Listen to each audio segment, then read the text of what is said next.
अपना हिसाब लिया है? ये न्यू ईयर बनाने वाली कौम, व्हाट्सएप पे लगी हुई कौम, ये मुसलमान जो अपने दोस्तों को हैप्पी न्यू ईयर शेयर करने वाली कौम, ये इनसे क्या उम्मीदें रखी जाएंगी? न ये महीना हमारा, न ये साल हमारी, न ये हैप्पी न्यू ईयर हमारा, ये यहूदी और ईसाइयों की देन, और आज हम इसको शेयर कर रहे हैं। आज हम व्हाट्सएप पे अपने दोस्तों को हैप्पी न्यू ईयर की बधाइयां दे रहे हैं। क्या आपको 2021 क्या देकर गया है?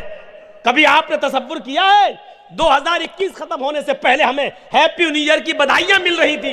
इसी 2021 ने हमें CAA दिया है। इसी ने हमें हमारे मुसलमान भाइयों को एक तरफा गोलियों से उड़ाया गया है। लखनऊ की सरजमीन पर, फिरोजाबाद की सरजमीन पर, इसी CA और NRC के चक्कर में दिल्ली में फसाद हुए हैं, झगड़े हुए हैं। किस मुंह से और किस तरीके से आप व्हाट्सएप पर शेयर करते हो happy new year, happy new year, happy new year? कहां से तुम्हें सबक मिला है? ये जरा तसव्वुर कीजिए कि 2021 हमें क्या सबक देकर गया है, 2022 हमारे लिए क्या होगा? हमने कभी इसका जायजा लिया है? क्या कभी हमने अपनी औलाद का हिसाब लिया है? हिसाब जिंदे लेते हैं, मुर्दे नहीं। मैं ये नहीं कहता हूं कि तुम्हें गुस्सा नहीं आना चाहिए, गुस्सा आना चाहिए। वो मौलवी और होंगे जो कहते हैं गुस्सा हराम है। अगर गुस्सा हराम होता तो हजरत उमर को कभी गुस्सा नहीं आता। गुस्सा हराम होता तो अल्लाह के रसूल गुस्से में उनकी आंखें लाल नहीं होती। गुस्सा हराम नहीं है। नाजायज बात पर गुस्सा आना यह हराम है। जायज बात पर गुस्सा आपको आ सकता है, आना चाहिए। अल्लाह के नबी ने फरमाया, कभी कभी मुझे गुस्सा आता है, मैं महसूस करता हूं कि बिलाल से कहूं कि अजान दो, किसी को इमामत के लिए खड़ा करूं, और मैं गांव में, शहर में, बस्ती में, मोहल्ले में और समाज में घूम के देखूं कि कौन अपने घर में बैठा हुआ है, कौन अपने घर में सो रहा है, कौन है जो मस्जिद की तरफ नहीं आ रहा है। और दिल करता है कि मैं उनके घरों को आग लगा दूं। अगर ये मवेशी ना होते, ये 4 पैर वाले जानवर ना होते तो मैं ऐसा करता। गौर कीजिए, गुस्सा आया, गुस्सा आना चाहिए। आपकी बीवी नमाज नहीं पढ़ती और आपको खाना बना के खिला रही है, आपको गुस्सा आना चाहिए। आपकी बेटी 12 बजे रात तक मोबाइल चला रही है, आपको गुस्सा आना चाहिए। आपकी बेटी साइकिल लेके अकेले स्कूल जाती है और अकेले स्कूल से वापस आती है, 12 बजे स्कूल की छुट्टी हो जाती है, वो 2 बजे पहुंच रही है, आपको गुस्सा आना चाहिए। आपका बेटा 1.5 GB 2 GB रोज नेट खर्च करता है, किस में खर्च कर रहा है, कहां इस्तेमाल कर रहा है, इसको आपको गुस्सा आना चाहिए। कौन कहता है कि गुस्सा नहीं आना चाहिए? हिसाब जिंदे लेते हैं, मुर्दे नहीं। लेकिन वो बाप क्या हिसाब लेगा जो खुद बेचारा डूबा हुआ है? वो बाप अपने बेटे से कैसे कहेगा कि नमाज पढ़ी जो खुद नमाज पढ़ के नहीं आया है? हम तसव्वुर करें किस माहौल में हम रह रहे हैं, किस समाज में हम रह रहे हैं। ये समाज हमें किस बात की इजाजत देता है? अभी एक लड़का एक लड़की को लेके भाग जाए आपके इलाके से, आपके यहां चलता है? सरदार गांव का कौन है, मुखिया कौन है, सरपंच कौन है, चलता है ना? अभी देखिएगा, एक लड़का किसी लड़की को लेके भाग जाए, पंचायत बैठ जाएगी। 8 दिन 10 दिन के बाद लौट के आए, गांव में पंचायत बैठेगी, मुखिया आएगा, सरपंच आएगा, सरदार बैठेगा। क्या होगा? लड़की वाला कहेगा साहब ये लड़का ले गया, मेरी लड़की मुंह दिखाने के लायक नहीं रही, अब कौन करेगा शादी? और लड़की के बाप के बहने वाले आंसुओं को देखकर सरदार फैसला सुनाएगा, सरपंच फैसला सुनाएगा, मुखिया फैसला सुनाएगा। लड़के वाले 2 लाख रुपया लड़की वालों को दें, 4 लाख रुपया लड़के वाले लड़की को दें, क्योंकि उसकी इज्जत बदनाम हो गई। अरे गांव के मुखिया और गांव के सरदार, ऐसा फैसला कराने से पहले तू मर क्यों नहीं गया? भाई लड़का और लड़की दोनों भागे थे ना, तो सजा सिर्फ लड़के को क्यों दे रहे हो? लड़का उस लड़की को लेने घर तो नहीं पहुंचा था, चल निकल चल चलिए भागा। लड़का घर से जबरदस्ती तो लेके नहीं गया था। लड़के ने तो मोबाइल पर सिर्फ इतना कहा था, आ जाओ सिलीगुड़ी मिलेंगे। लड़के ने मोबाइल पर इतना ही कहा था, आ जाओ अलीपुर द्वार स्टेशन पर यहां से निकल चलेंगे। लड़की तो पैसा वैसा लेके फरार हो गई, तो मोबाइल तो तूने दिया था लड़की को। फिर ये फैसला ये कैसा कि 2 लाख 4 लाख 5 लाख रुपया लड़का लड़की को दे? ये मुखिया नहीं है, ये सरपंच नहीं है, सरदार नहीं है। कयामत के दिन इसको जहन्नम के तह में डाला जाएगा। ये फैसला करते हो तुम, जबकि जिनाकारी की बुनियाद लड़की की तरफ से होती है, लड़के की तरफ से नहीं। लड़का शुरुआत कर सकता है, लेकिन जब तक लड़की नहीं चाहेगी जिना नहीं होगा। मेरे सामने बहस हो रही थी कोर्ट के अंदर, मैं मौजूद था। लड़के की तरफ से लेडी वकील लड़ रही थी, लेडी वकील, और वो बार बार जज को समझा रही थी एक सुई और धागा लाकर, देखिए जज साहब ये धागा है, मैं सुई के सुराख में डाल रही हूं। ऐसे करती थी और सुई ऐसे कर लेती थी, देखिए साहब धागा नहीं जा रहा है। तो जज ने हंसते हुए कहा, मैडम आप सुई हटा लेती हैं तो धागा कहां से जाएगा? तो जज मैडम ने क्या कहा, लेडी वकील ने, जज साहब इतनी सी बात आपको समझ में आ गई है, फिर फैसला सुनाने में देर किस बात की है? कि अगर लड़की ने अपने आप को हटाया होता तो लड़का रेप कैसे कर लेता, जिना कैसे कर लेता? लड़के ने हाँ की गया तो लड़की की भी रजामंदी रही होगी, इसके बिना नहीं। और ये केस रेप का है। रेप उसे कहते हैं जो जंगल में खींच के किसी को पकड़ के जबरदस्ती ले जाया जाए, और जो रजामंदी के साथ हो, सहमति के साथ हो, वो रेप नहीं है। अगर लड़कियां अपने आप को रेप से, जिनाकारी से बचाना चाहें तो किसी की हिम्मत नहीं है कि कोई जिना कर सके। लड़का अगर किसी लड़की को भगा के ले जा रहा तो लड़की की रजामंदी है, और फिर फैसला होता है लड़के के सजा में कि ये दे। कुरान लड़की को मुजरिम करार देता है, अज़्ज़ानियतु वज़्ज़ानी फजलिदू कुल्ल वाहिदिम मिनहुमा मियता जल्दा। कुरान ने सबसे पहले जिना करने वाली औरत लड़की को बताया है, अज़्ज़ानियतु वज़्ज़ानी, जिना करने वाली लड़की, जिना करने वाला लड़का, दोनों जब जिना करने के बाद पकड़े जाएं तो फजलिदू कुल्ल वाहिदिम मिनहुमा मियता जल्दा, तो इनमें से हर एक को 100 कोड़े मारो। सरदार जी को फैसला यह करना चाहिए था कि दोनों को 100 कोड़े मारे। सरदार जी फैसला क्या कर रहे हैं, लड़के वाले 5 लाख रुपया लड़की वालों को देंगे। कुरान की रोशनी में फैसला ये होना चाहिए कि दोनों कुंवारे हैं, इसलिए दोनों को 100 कोड़े मारो, और दोनों को 1-1 साल के लिए अपने गांव से, अपने शहर से बाहर निकाल दो। इस शहर में नहीं रहेंगे, इस बस्ती में नहीं रहेंगे, उनको 1-1 साल के लिए दोनों को बाहर निकाल दो। जब तक ये दोनों रहेंगे, समाज की दूसरे लड़के और लड़कियों को गलत राह पे चलने लगेंगी, इनको देखेंगे तो इनका चर्चा होगा, इनकी याद आएगी, इसलिए समाज से 1 साल के लिए इन दोनों को दूर कर दो। ये सजा होनी चाहिए। सजा क्या हो रही है? लड़का वाला 2 लाख रुपया, 4 लाख रुपया, 5 लाख रुपया लड़की वाले को दे। इंसाफ कीजिए, इंसाफ।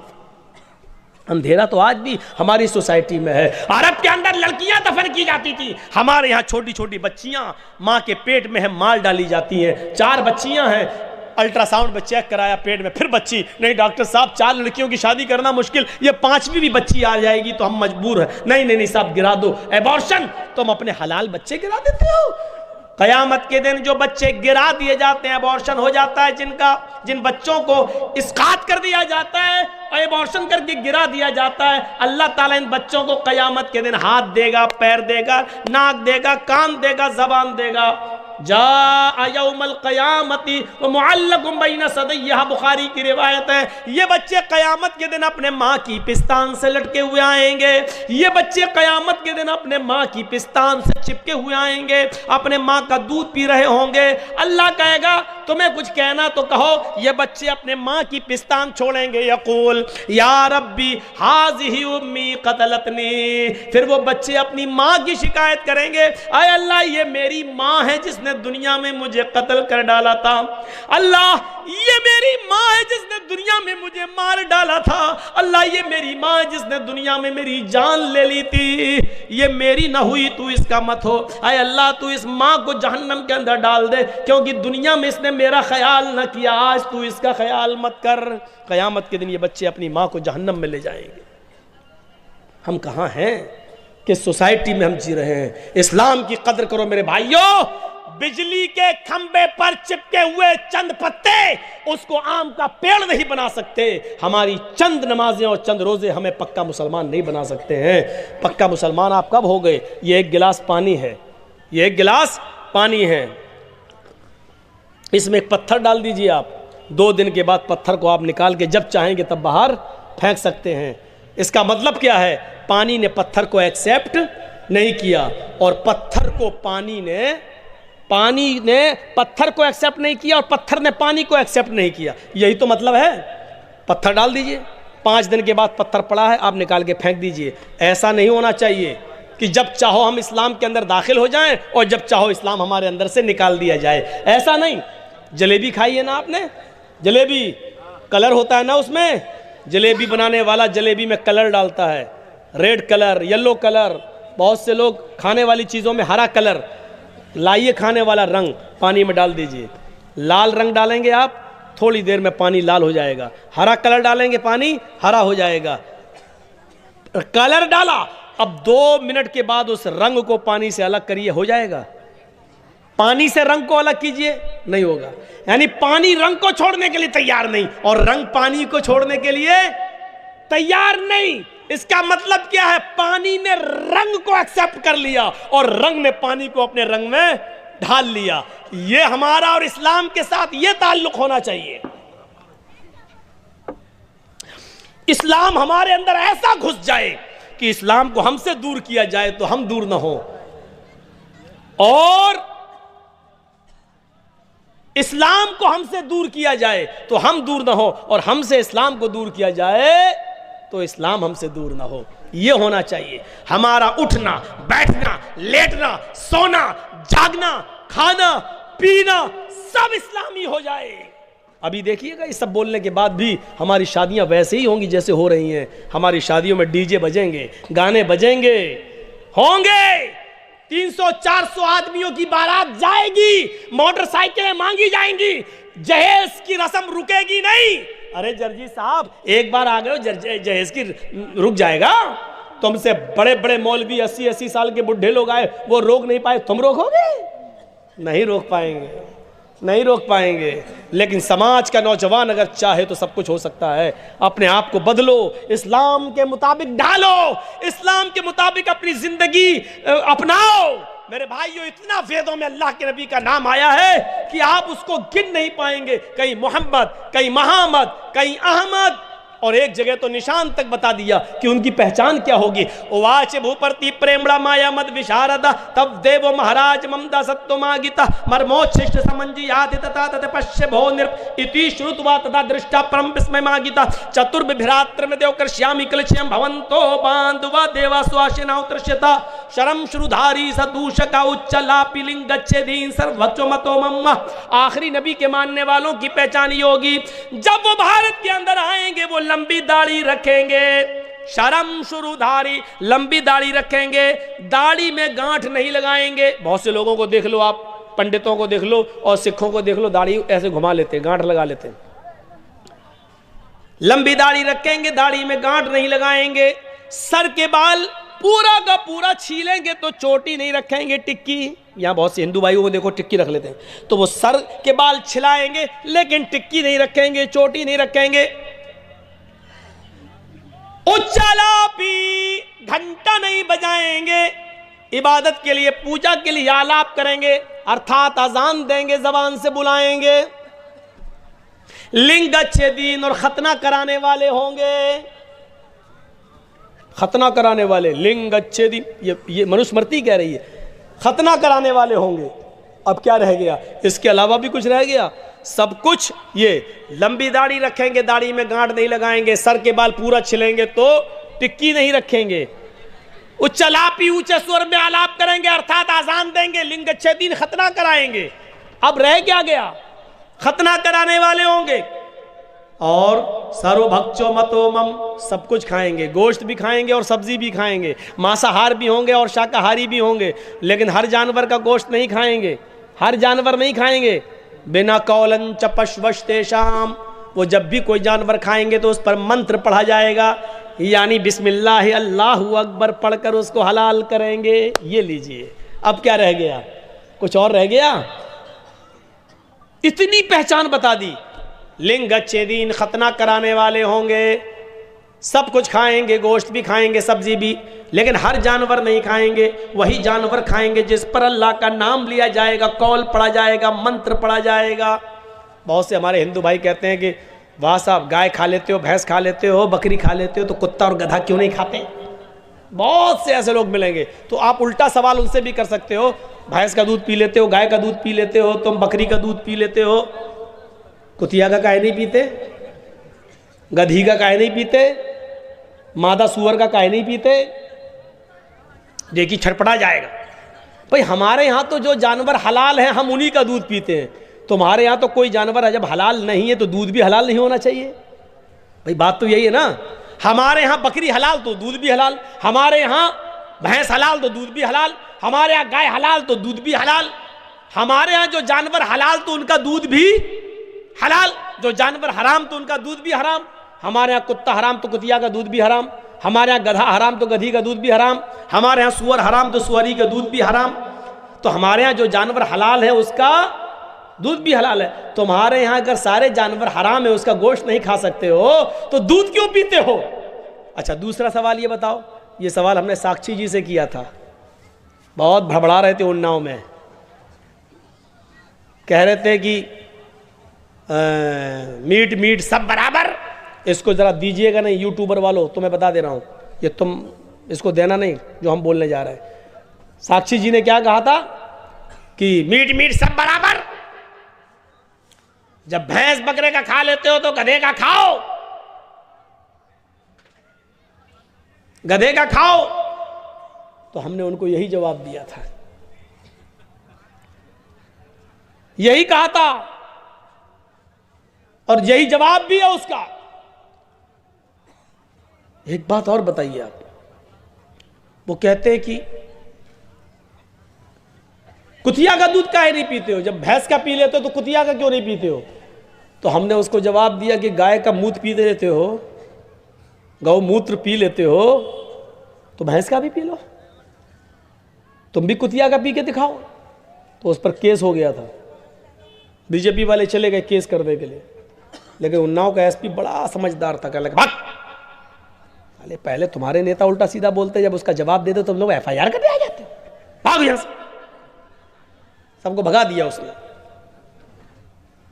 अल्लाह, आज भी ऐसे एसएसपी और लोग हैं। तो मैं कहना ये चाह रहा था, अच्छा एक सवाल अगर आप किसी हिंदू भाई से करेंगे तो बेचारा मचल जाएगा। देखिए हम किसी को चढ़ाना नहीं चाहते, लेकिन बात देखिए कि जो जानवर मुसलमान खाता है उन्हीं जानवरों का दूध भी हिंदू भाई पीता है। देख लीजिए आप, मुसलमान भैंस खाता है, हिंदू भाई भैंस का दूध पीता है, मुसलमान गाय खाता तो हिंदू भाई उसका दूध पीता है, मुसलमान बकरी खाता तो हिंदू भाई उसका दूध पीता है, मुसलमान कुत्ता नहीं खाता तो हिंदू भाई कुतिया का दूध भी नहीं पीता है, गधा नहीं खाता तो गधी का दूध भी नहीं पीता। कभी सोचा है क्यों?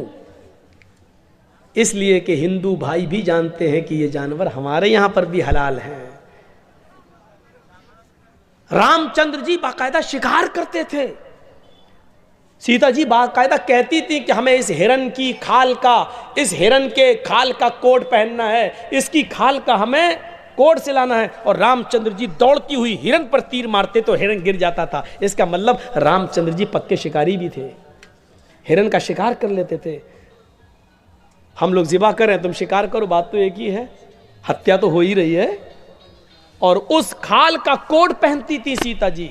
तो मेरे भाइयों, इस तरफ नहीं जाना चाहिए। तो लिंग अच्छे दिन सब कुछ खतना कराएंगे, सर्वभक्षो मतो मम, सब कुछ खाएंगे, गोश्त भी और सब्जी भी, लेकिन हर जानवर नहीं खाएंगे। वो वही जानवर खाएंगे जिस पर कौल यानी मंत्र पढ़ लिया जाएगा। हम तो अल्हम्दुलिल्लाह हम वही जानवर खाते हैं जिस पर बिस्मिल्लाह अल्लाहु अकबर पढ़ा जाता है।